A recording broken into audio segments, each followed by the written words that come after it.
پڑھ لیجیے۔ اللہم صلی علی محمد وعلی آل محمد کما صلیت علی ابراہیم وعلی آل ابراہیم انکا حمید مجید۔ اللہم بارک علی محمد وعلی آل محمد کما بارکت علی ابراہیم وعلی آل ابراہیم انکا حمید مجید۔ بسم اللہ الرحمن الرحیم۔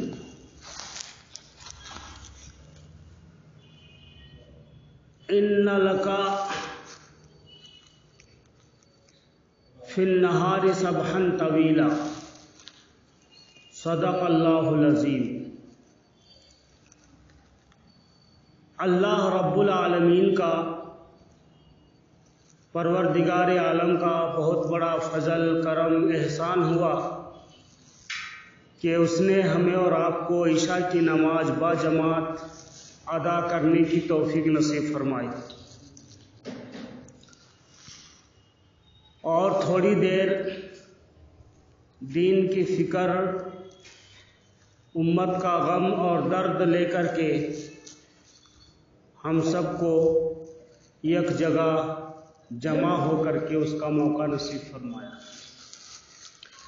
اللہ تعالیٰ سے دعا کرے کہ اللہ تبارک و تعالیٰ ہم سب کو حقیقی معنی میں نبی پاک علیہ الصلاۃ والسلام کا غلام بنائے اور ان کا تابعدار بنائے، اور اللہ تبارک و تعالی ہم سب کو عمل صالح کی توفیق نصیب فرمائے۔ اللہ تعالی پیارے حبیب حضرت محمد رسول اللہ صلی اللہ علیہ وسلم کو فرمایا، ان لکا فی النہار سبحا طویلا۔ اے نبی صلی اللہ علیہ وسلم، آپ کا کام تیرتے رہنا ہے، آپ کا کام تیرتے رہنا ہے، اور جب تک آپ کا منزل مقصود نہیں پہنچ جاتا آپ کو اس کام سے رکنا نہیں۔ اب ایک آدمی تالاب میں تیرنے کے لیے تالاب میں کودا، اب اس کنارے سے اس کنارے تک اس کو جانا ہے، اس کا مقصد ہے کہ ہم کو وہاں تک پہنچنا ہے، تو جب تک وہ کنارے تک نہیں پہنچ جاتا وہ تیرنا بند نہیں کرے گا۔ اگر بیچ تالاب میں جانے کے بعد، بیچ سمندر میں جانے کے بعد کہے گا میں تھوڑی دیر آرام کر لوں گا، تو بچے گا بھائی آدمی بچے گا نہیں، بلکہ غرق ہو جائے گا، ڈوب جائے گا۔ تو اللہ تعالیٰ اپنے حبیب حضرت محمد رسول اللہ صلی اللہ علیہ وسلم کو فرماتے ہیں کہ اے نبی، آپ کو ہم نے تیرنے کے لیے پیدا کیا، جب تک تیرتے رہو جب تک کہ آپ کا منزل مقصود نہ پہنچ جائے۔ اللہ تبارک و تعالیٰ نے ہمارے نبی حضرت محمد رسول اللہ صلی اللہ علیہ وسلم کے پردہ فرمانے کے بعد، انتقال ہو جانے کے بعد، اللہ کے رسول صلی اللہ علیہ وسلم نے ایسی فوج تیار کی تھی، ایسا لشکر تیار کیا تھا کہ وہ لشکر کا کام نبیوں والا کام بن گیا۔ جو کام نبی صلی اللہ علیہ وسلم کرتے تھے، اب اس کام کو کون کرے گا بھائی؟ ان کے تابعدار، ان کے جانثار، ان کے وفادار صحابہ کرام رضی اللہ عنہم اجمعین، اور اس کے بعد تابعی، اس کے بعد تبع تابعی، اس کے بعد بزرگان دین، اولیاء کرام، علماء کرام، محدثین، مفسرین اور تمام امت مسلمہ کا یہ کام ہے۔ اگر اس کام سے وہ ہٹ گیا تو اخرجت للناس تأمرون بالمعروف وتنہون عن المنکر، اللہ تعالیٰ نے اس امت کو ایک مقصد بنا کر کے بھیجا، ایک مقصد دے کر کے بھیجا، امت کو ایک مقصد دے کر کے بھیجا کہ تمہارا مقصد کیا ہے کہ برائیوں سے روکنا ہے، نیکیوں کا حکم کرنا ہے، اللہ کی ذات پر ایمان لانا ہے، اور رسول کی ذات پر ایمان لانا ہے. اگر ہمارا اور آپ کا مقصد اس ہٹ گیا تو پھر ہم ناکام ہو گئے. اب ہر ایک انسان جو ہے سو اپنی اپنی ٹارگٹ لے کر کے بیٹھا ہوا ہے. کیا ٹارگٹ ہے بھائی؟ کوئی سوچ رہا ہے کہ میں 1 ایکڑ میں اپنا بنگلہ بناؤں گا، ادھر بازو گارڈن ہوگا، ادھر بازو گارڈن ہوگا، بیچ میں کار پارکنگ ہوگا، اندر بیڈ روم ہوگا اور بچوں کا روم الگ ہوگا، اور پھر تھوڑے جانور رکھوں گا، اور گھومنے پھرنے کے لیے موٹر کار ہونی چاہیے. یہ ہر ایک کے ذہن میں، ہمارے آپ کے ذہن میں بیٹھا ہوا ہے کہ اگر ہم اتنا کر لیے تو ہم کامیاب ہو جائیں گے. کیا ہو جائیں گے؟ لیکن محترم دوستو، جو اس ٹارگٹ کو پورا کرنے کے لیے جو دوڑ لگا رہا ہے، وہ دوڑ لگانے والے کو خود پتا نہیں ہے کہ میں وہاں تک پہنچوں گا یا نہیں پہنچوں گا. پہنچے گا بھائی؟ اس کو پتا ہے وہاں تک پہنچوں گا یا نہیں پہنچوں گا. اگر خدا نہ خواستہ بالفرض پہنچ بھی گیا، 1 ایکڑ زمین خرید لیا، خریدتے خریدتے اس کی تو 50 سال ہو گیا. اب 50 سال کے بعد جو مکان کی تعمیر ہوگی تو مکان کی تعمیر اور گارڈن اور یہ اور وہ سب کرتے ہوتے اس کے 10 سال ہو جائیں گے. اب جب آرام کرنے کا وقت آیا، لطف لینے کا وقت آیا، تو اب یہ دنیا چھوڑ کے جانا ہے اس کو رہنا نہیں ہے. تو پتہ یہ چلا محترم دوستو کہ یہ انسان اتنا محنت کرنے کے بعد جو ٹارگٹ بنایا تھا وہ ٹارگٹ سے فیل ہو گیا. ایک بہت بڑا بادشاہ دلی کو فتح کیا. دلی فتح کرنے کے بعد سوچا اب میں کامیاب ہو گیا. لیکن ابھی دلی فتح کر لیا تھا کہ اب سوچا کہ اب ہماری زندگی سفل ہو گیا، کامیاب ہو گیا. اب اس کی نقارہ نے گھنٹی بجا دیا، بیمار پڑ گیا. اطباء، حکما، ڈاکٹر آئے ملنے کے لیے. کہا کہ بھائی آپ کی حالت تو ایسی دکھ رہی تھا، بچنے والے. تو شیخ شاسوری کہنے لگا میں پوری جتنی اب تک حکومت حاصل کیا ہوں، جتنے ملکوں کو فتح کیا ہوں، جو میرا مقصد تھا، جو مقصد میں کامیاب ہو گیا میں، لیکن اب اس مقصد میں ابھی بھی ناکام ہوں، کیونکہ میں تھوڑا دن جینا چاہتا ہوں، تھوڑا دن جینا چاہتا ہوں، ان تمام چیزوں کا لطف لینا چاہتا ہوں میں. لہذا میری آدھی سے زیادہ حکومت لے لو، پوری حکومت لے لو، میری عمر کو بڑھا دو. تو کیا کہا بھائی؟ آپ عمر بڑھانے کی بات کرتے، ہم تو آپ کی زندگی کا 1 سیکنڈ بھی نہیں بڑھا سکتے. کل نفس ذائقۃ الموت، ہر نفس کو موت کا مزہ چکھنا ہے.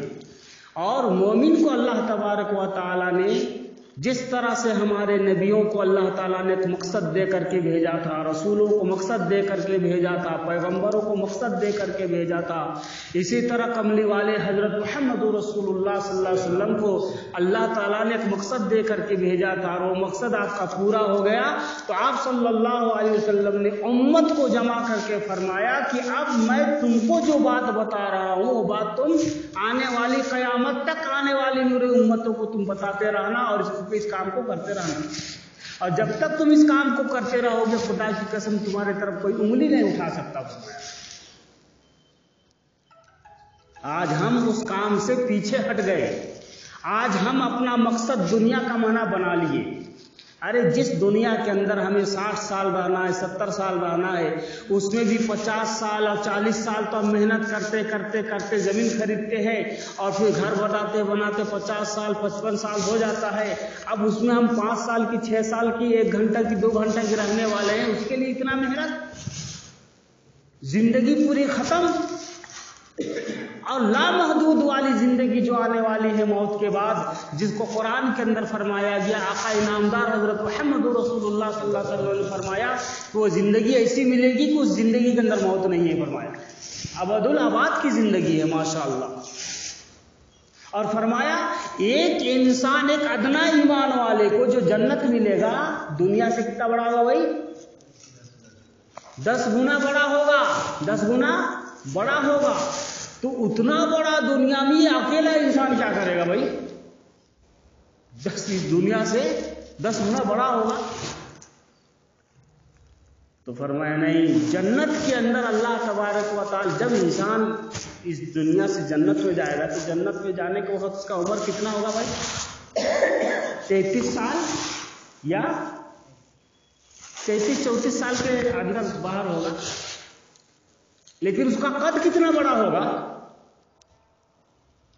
फरमाया आदम अलैहिस्सलाम को जब अल्लाह तबारक व तआला ने दुनिया के अंदर भेजा था तो उनका कद कितना बड़ा था भाई?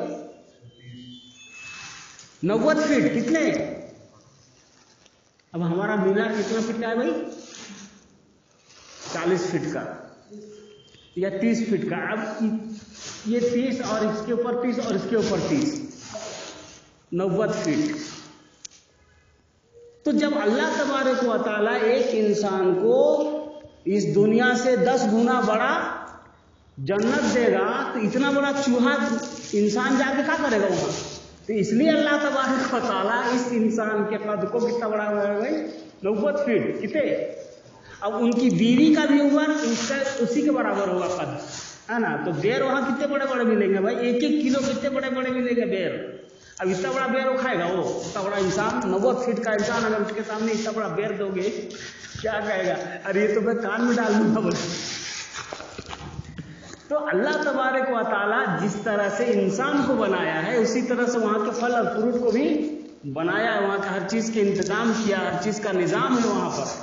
तो आज इंसान जिस टारगेट को लेकर के चल रहा है मोहतरम दोस्तों, वो टारगेट काम आने वाला नहीं है। असल मकसद की तरफ इंसान जो भी आ गया वो कामयाब होगा, कामरान होगा। और मकसद यही है मोहतरम दोस्तों, अमर बिल मारूफ और नही अनिल मुनकर। उखरिजत लिन्नास तामरूना बिल मारूफ व तनहूना अनिल मुनकर। हर एक इंसान एक मकसद बना ले कि हमको जो है ना बुराई से रोकना है, रुकना है और नेकियों का हुक्म करना है और नेकी खुद भी करना है। ये मकसद अगर वो बना लेगा, ये खाना पीना ये सब तो अल्लाह ताला ने हमारे लिए बनाया है। ये सब चीज ये सब तो हमारे लिए है भाई। हम कमाएंगे नहीं कमाएंगे वो बेशक मिलना ही मिलना है, लेकिन अल्लाह की जात के ऊपर कामिल यकीन। अब ये नहीं कि अल्लाह ताला हमको बोल दिया कि हम रोजी का जिम्मेदार तो हम लिए हैं, अब तुम बैठे रहो, ऐसा भी नहीं बोला। फंतशिरू फिल अर्ज़ वब्तगू मिन फज़लिल्लाह, कि जब तुम्हें अल्लाह का जिक्र कर चुको, मेरी इबादत कर चुको, फंतशिरू, जमीन पर फैल जाओ और मेरी रोजी तलाश करो, रिस्क तो हम तुझे देंगे फरमाया। तो मकसद इंसान का ये होना चाहिए कि इंसान एक दूसरे का भला करे, एक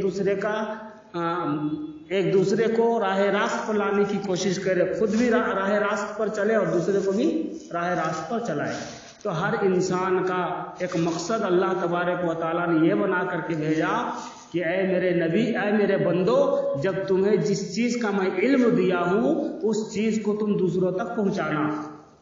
और इस पहुंचाने के लिए हमें और आपको दिन रात मेहनत करना पड़ेगा। जिस तरह से कमली वाले आका हजरत मुहम्मद रसूलुल्लाह सल्लल्लाहु अलैहि वसल्लम दिन रात मेहनत करते रहे, यहाँ तक कि अल्लाह ताला खुद बोल दिया कि आज हमने आपके दीन को मुकम्मल कर लिया और आपकी मेहनत को मैंने कबूल कर लिया और आपकी मेहनत को आज मैं पाए तकमील तक पहुंचा दिया। अब ये मेहनत, इस रास्ते पर जो भी तेरे सहाबा चलेंगे, जो भी तेरे यार चलेंगे, आने वाले, बाद में आने वाले, कयामत तक आने वाले जो भी इस रास्ते पर चलेंगे वो कामयाब होंगे, कामरान होंगे। अब इस रास्ते से हम कहाँ हटेंगे भाई? बहुत दूर हटे हुए हैं। तो इतने बड़े जन्नत को हासिल करने के लिए हमें और आपको तो मेहनत बहुत करना पड़ेगा ना भाई। ये दुनिया में 60 गज में घर बनाने के लिए 60 साल की जिंदगी खत्म कर दे रहे, और वो भी इंसान किसी के इंसान में अगर अल्लाह ताला ने किसी इंसान के नसीब में घर नहीं लिखा है तो नहीं बना सकता। बना सकता भाई, लाखों करोड़ों रुपया रहेगा, लेकिन अगर उसके नसीब में घर नहीं है तो हो ही नहीं सकता। और ऐसे अगर कोई जाति घर के ऊपर फख्र कर रहा है तो इसका भूल है। भाई तुम जाति घर क्या बोल रहे हैं? सब किराए पर आए हैं। किस पर है? सब किराए पर है, सबको छोड़ के जाना है। हम 60 साल 70 साल 80 साल 90 साल जो हम पैसा कमा के कोठी बनाए, बंगला बनाए, हीरे और जवाहरात को जमा किए, और गाड़ी और मोटर और ये और वो सारी चीजों को सामान मुहैया किए, जब उन सामानों से लुत्फ अंदोज होने का वक्त आता है तो बेटा खड़ा हो जाता है और बेटा कहता है कि बुढ़ा कब मरे कि मैं इसके ऊपर कब्जा हो जाऊं। बेटा बाप के मरने का बेटा दुआ करता है अगर दीनदार नहीं है तो। अगर दीनदार बेटा नहीं है तो बाप के मरने का दुआ करता है वो कि जल्दी मरे ताकि मैं इसके ऊपर काबिज हो जाऊं।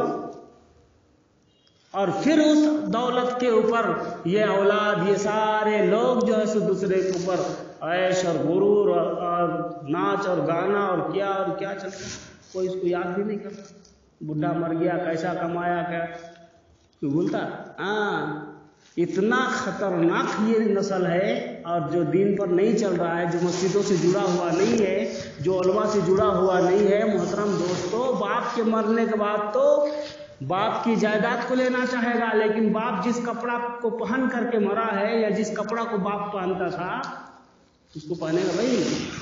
उसको मस्जिद का इमाम साहब पहनेंगे, मस्जिद के मुअज्जिन साहब पहनेंगे। मुअज्जिन साहब को दे दो, इमाम साहब को दे दो। कोठी बंगला हम रखेंगे, अच्छे मोबाइल हम रखेंगे, घड़ी हम रखेंगे, लेकिन उसके जितने भी ये पलंग है, चारपाई है, ये बिस्तर है, ये कुर्ते हैं, ये सारे कौन ले गए जाना भाई? बोलो। इमाम साहब को दे देना या कोई फकीर को दे देना या मुअज्जिन साहब को दे देना। ये औलाद है, ये रोने का मकाम है, ये क्या है? अगर तुमको हकीकत में मैयत से डर लगता और मौत से तुम अपने बाप के रूह से तुम डर रहे हो तो उसकी जायदाद को भी तुम अल्लाह की राह में दे दो, उसकी बिल्डिंग को भी अल्लाह की राह में दे दो, उसका कीमती घड़ी भी अल्लाह की राह में दे दो। कौन देगा? यहाँ तो उसको जाने का दे रहे हो, जायदाद पर झगड़े खड़े हो जाते हैं भाई। हमारा ये मकसद नहीं है। हमारा मकसद क्या है? दावत इल्लाह, अल्लाह की दावत लोगों को देना है, लोगों को अल्लाह की तरफ बुलाना है, लोगों को अल्लाह से जोड़ना है, रसूलुल्लाह सल्लल्लाहु अलैहि वसल्लम से जोड़ना है, जन्नत की रास्ता बताना है और जहन्नुम से बचने का तरीका बताना है। और ये सब चीजें हम घर बैठे नहीं सीख सकते भाई। इसके लिए बड़ी कुर्बानी की जरूरत पड़ती है, बहुत बड़ी कुर्बानी की जरूरत पड़ती है। जिंदगी के अक्सर और बेशतर हिस्सा को इस इल्म को पाने के लिए और इस हकीकत को पाने के लिए हमें और आपको कुर्बान करना पड़ता है। और जब इंसान कुर्बानी देता है मोहतरम दोस्तों, तो फिर अल्लाह तबारक व तआला उसको कुछ अता करते हैं, ऐसी अता नहीं करते। अब एक इंसान जो है सो 10 साल 20 साल 15 साल एक स्कूल 1 से लेकर के 10 तक, 10 के बाद फर्स्ट ईयर, सेकंड ईयर, फिर डिग्री और फिर क्या करने का 15 साल लगाने के बाद उसका सर्टिफिकेट मिलता है। वो सर्टिफिकेट से अगर नौकरी मिला तो कुछ 10,000 20,000 50,000 कमाता है, अगर वो नौकरी नहीं मिला तो सर्टिफिकेट बेकार हो जाता है। इल्म तो रहेगा, लेकिन रिस्क का मालिक कौन है भाई? अल्लाह है। रिस्क का मालिक कौन है? करने वाली धरने वाली कौन है? अल्लाह अगर चाहे तो चाय बेचने वाले को क्या बना दे भाई? पीएम बना दे। और अगर अल्लाह ना चाहे तो कितना बड़ा भी इल्म वाला है, कुछ नहीं, चाय बेचता हुआ नजर आएगा। बहुत बड़ा डिग्री हासिल किया हुआ है, देखो तो रोड में चाय बेच रहा है। और चाय बेचने वाला कहाँ है भाई? गद्दी पे बैठा हुआ है, ये कौन कर रहा है? अल्लाह। इसलिए हमको अल्लाह की ज़ात अपने दिलों के अंदर बैठाना है, यकीन लाना है कि करने वाली ज़ात अल्लाह की है, देने वाली ज़ात अल्लाह की है, वही देता है, वही करता है। तो उसको पाने के लिए हमें और आपको अल्लाह वालों से मिलना पड़ेगा, अल्लाह की राह में निकलना पड़ेगा। हफ्ता में, महीना में 3 दिन और साल में 40 दिन और 4 महीने का अपनी ज़िंदगी में ये लगाना पड़ेगा। जब तक नहीं लगाएंगे हम अल्लाह को नहीं पा सकते भाई। अल्लाह को पाने के लिए, अल्लाह के और अल्लाह के रसूल के रास्ते पर चलने के लिए हमें और आपको कुर्बानी देना पड़ेगा। तो इसलिए हमें और आपको ये कुर्बानी करना है। तो बोलिए भाई कितने दिन का लिखाना है, लिखा लीजिए। 8, 9, 10 3 दिन की जमात जा रही है भाई, लिखा लीजिए अपना नाम। मौलाना